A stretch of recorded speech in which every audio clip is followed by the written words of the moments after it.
দর্শক, সচিবালয়ে আগুনের ঘটনার পর সিআইডি সহ অন্য আইন শৃঙ্খলা রক্ষাকারী বাহিনীর কর্মকর্তারা ঘটনাস্থল পরিদর্শনে এসেছেন। সেখানে আছেন সহকর্মী গোলাম কাদির রবু। সরাসরি চলে যাচ্ছি তার কাছে। রবু, পরিদর্শন কি শেষ হয়েছে? পরিদর্শন শেষ হলে নিশ্চয়ই আপনাদেরকে ব্রিফ করা হয়েছে, কি জানাবেন? সচিবালয়ে যে অগ্নিকাণ্ডের ঘটনাটি ঘটেছে সেই ঘটনার পর আসলে আজ গোটা সচিবালয় জুড়েই কিন্তু আজও কড়া নিরাপত্তা ব্যবস্থা নেওয়া হয়েছে। বিশেষ করে সচিবালয়ের যে প্রধান প্রধান যে ফটকগুলো রয়েছে সেই ফটকে পুলিশ, সেনাবাহিনী সহ আইন শৃঙ্খলা বাহিনীর সদস্যরা খুব জোরালো অবস্থান এখানে নিয়ে রেখেছেন এবং বলতে গেলে আসলে সচিবালয়ের ভিতরে আজকে কাউকেই ঢুকতে দেওয়া হচ্ছে না।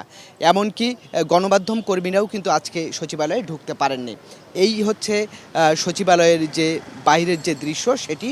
আর একটি বিষয় যে সকাল 10:30টার দিকে যে সচিবালয়ে এই অগ্নিকাণ্ডের ঘটনায় যে তদন্ত কমিটি গঠন হয়েছে সেই তদন্ত কমিটির সদস্যরা সচিবালয়ে প্রবেশ করেছেন 10:30টার দিকে এবং আমরা যতখানি জানতে পেরেছি সেটি হচ্ছে যে স্বরাষ্ট্র মন্ত্রণালয়ে যে তদন্ত কমিটির যিনি প্রধান, স্বরাষ্ট্র মন্ত্রণালয়ের সিনিয়র সচিব নাসিমুল গনি সরকার, তার কক্ষে আসলে তদন্ত কমিটির যারা সদস্য রয়েছেন তারা আসলে বৈঠক করছেন এবং বৈঠক করার পরেই সম্ভবত যে ভবনটিতে অগ্নিকাণ্ডের ঘটনা ঘটেছে বা যে মন্ত্রণালয়গুলো ক্ষতিগ্রস্ত হয়েছে সেই মন্ত্রণালয়গুলো তারা আসলে পরিদর্শন করবেন।